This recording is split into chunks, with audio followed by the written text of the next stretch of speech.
Jangan mendaki gunung tanpa pengetahuan yang cukup, jangan mendaki gunung bersama orang yang tidak pernah mendaki gunung, dan jangan buat kesalahan yang konyol. Tidak ada puncak yang sebanding dengan nyawa. Assalamualaikum warahmatullahi wabarakatuh. Welcome back to my channel. Bersama saya Muhammad Wibowo Pranoto. Pada kesempatan kali ini saya ingin membahas beberapa kejadian di gunung, atau bisa dibilang kecelakaan pendakian yang mirisnya terjadi karena kurangnya persiapan yang matang hingga harus merugikan diri sendiri. Bahkan dalam beberapa kasus terakhir ini sampai harus merenggut nyawa. Baik, bagi yang belum tahu channel ini membagikan tentang daily activity, traveling, pendakian, serta informasi tentang tempat-tempat yang layak kamu kunjungi bersama orang terdekatmu. Tentunya di beberapa video kami akan membagikan tips atau edukasi agar perjalanan teman-teman semakin menyenangkan dan aman. Bagi yang belum subscribe, ayo segera subscribe dan nyalakan lonceng notifikasinya agar kalian tidak ketinggalan video-video dari channel ini. Karena nantinya sebagian hasil dari video-video kami akan kami bagikan ke teman-teman berupa giveaway dan sebagian untuk kegiatan kemanusiaan atau peduli lingkungan. Oke, tanpa berlama-lama, tonton videonya sampai habis. Inilah video selengkapnya.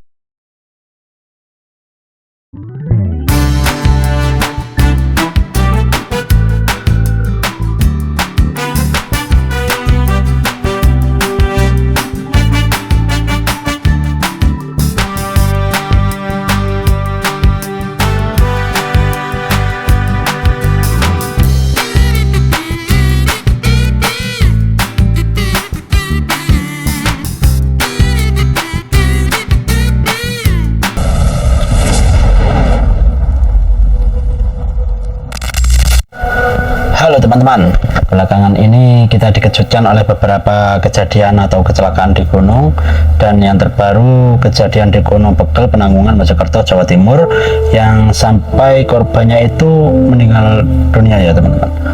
Lalu ada kejadian lain tepatnya di Gunung Sindoro, yang mana kejadian itu yakni hipotermia secara berjamaah.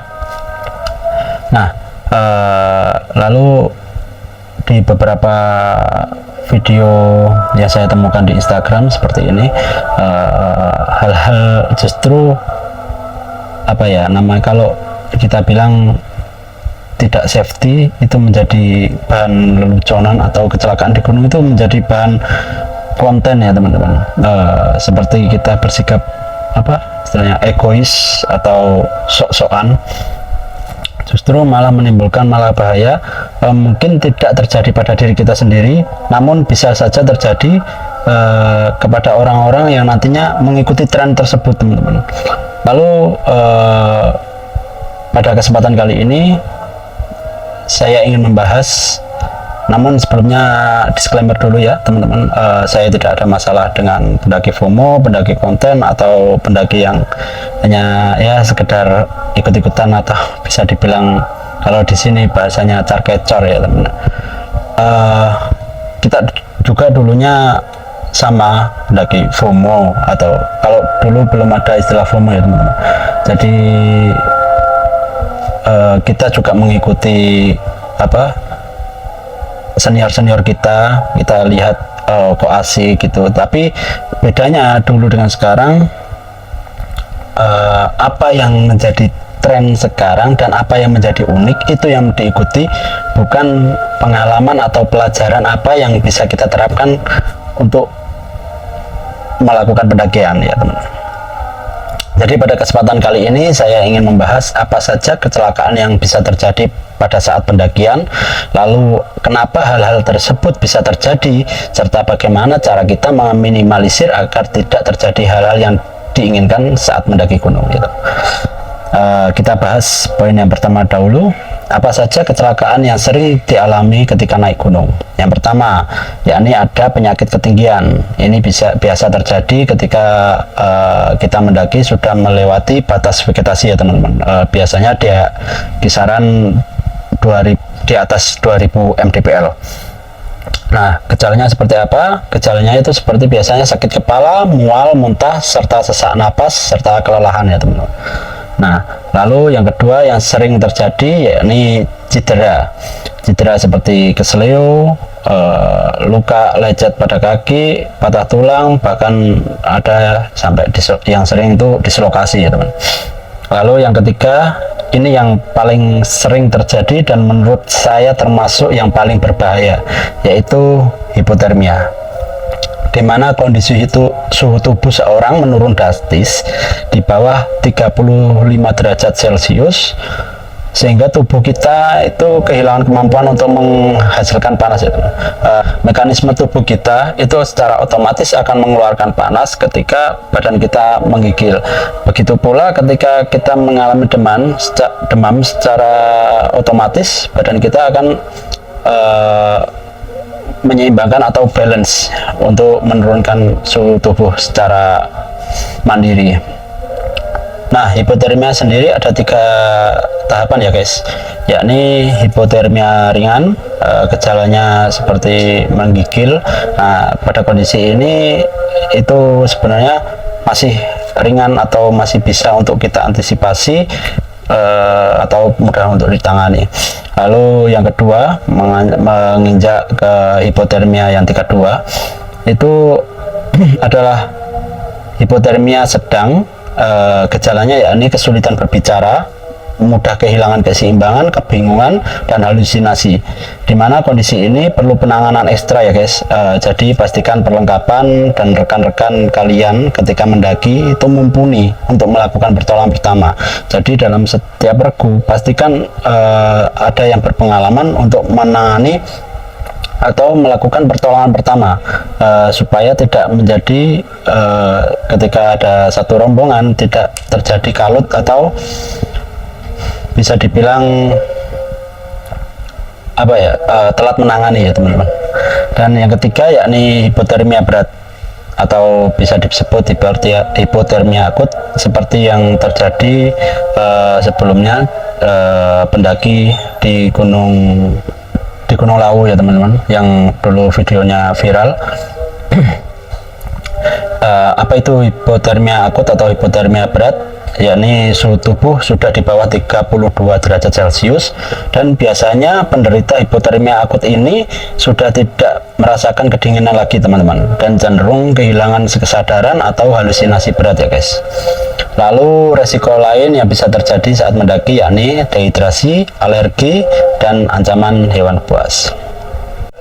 Nah, sekarang kita masuk di poin yang kedua, yakni bagaimana hal-hal tersebut bisa terjadi. Ya, kita tahu kecelakaan saat mendaki tidak bisa kita prediksi dan bisa menimpa siapapun sekalipun dengan persiapan dan kelengkapan yang matang ya teman.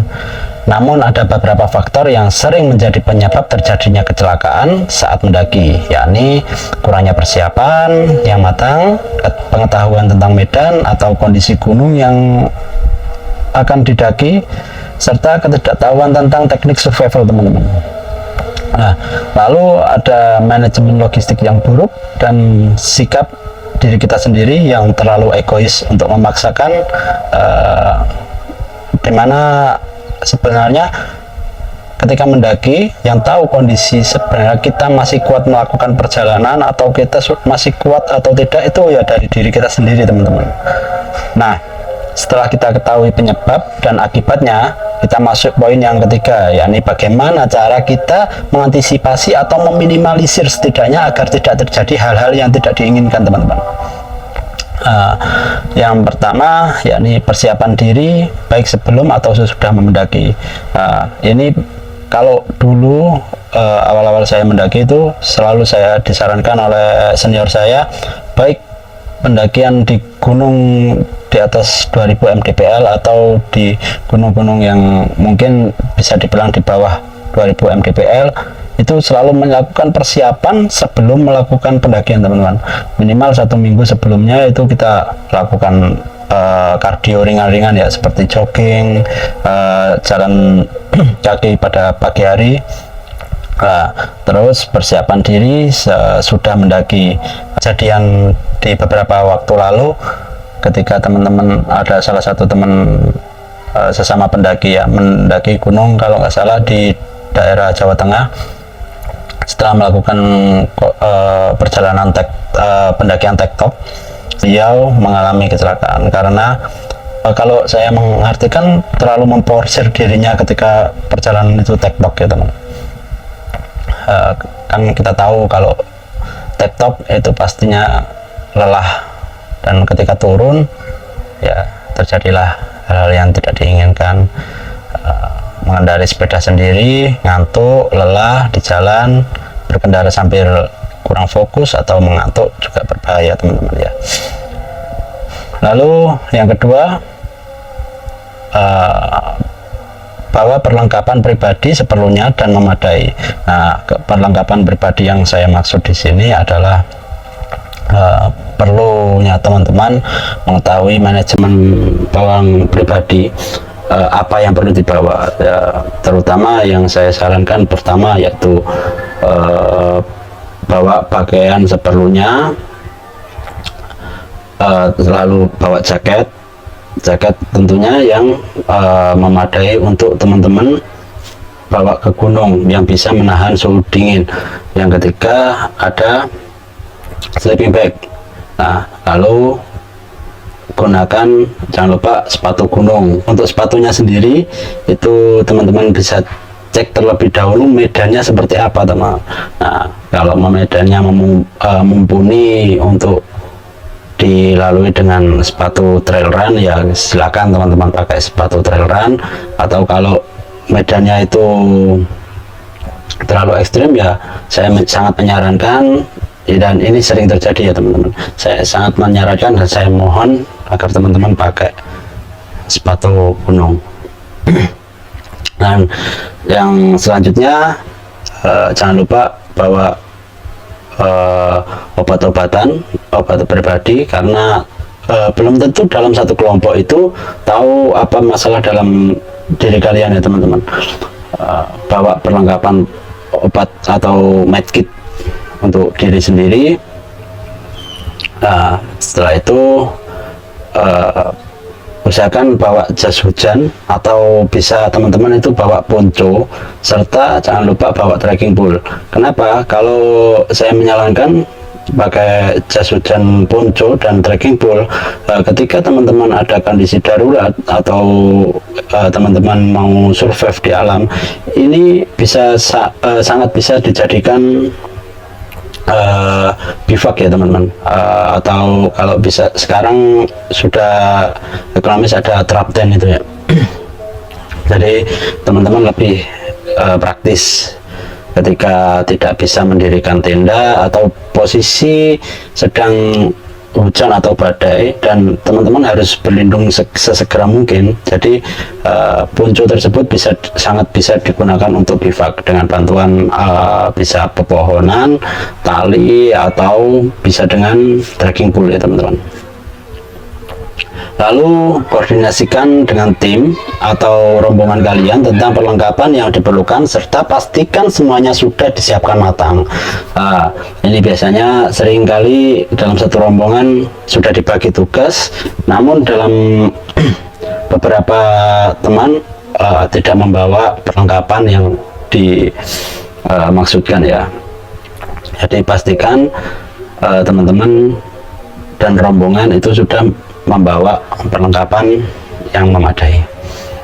Kemudian teman-teman bisa pelajari terlebih dahulu kondisi gunung atau medan gunung yang akan teman-teman kunjungi. Seperti yang saya bahas tadi, analisa dulu lah teman-teman ketika mau mendaki, jalurnya seperti apa, treknya seperti apa.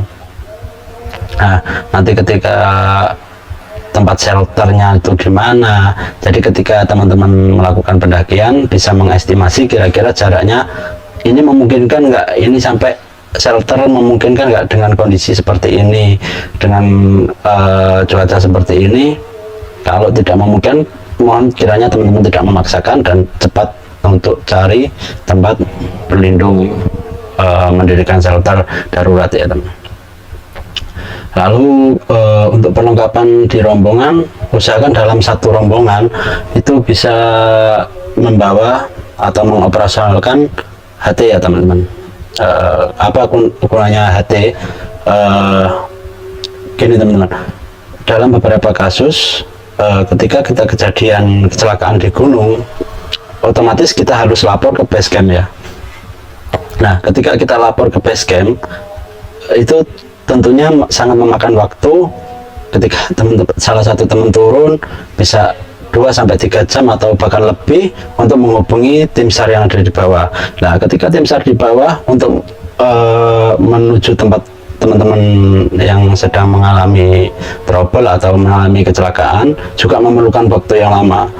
Oke, kalau posisinya teman-teman kecelakaannya ringan, bisa menunggu. Kalau posisinya seperti yang terjadi hipotermia akut, tentunya kita tidak banyak waktu untuk melakukan atau menunggu dari pihak basecamp menuju teman-teman yang menuju ke tempat teman-teman yang sedang sakit.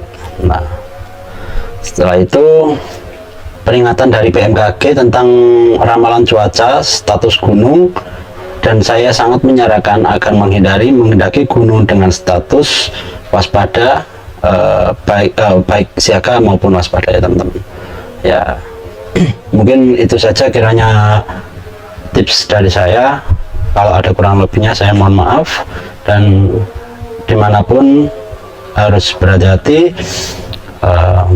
Jangan mendaki gunung tanpa pengetahuan yang cukup, jangan mendaki gunung bersama orang yang tidak pernah mendaki gunung, dan jangan buat kesalahan yang konyol. Tidak ada puncak yang sebanding dengan nyawa.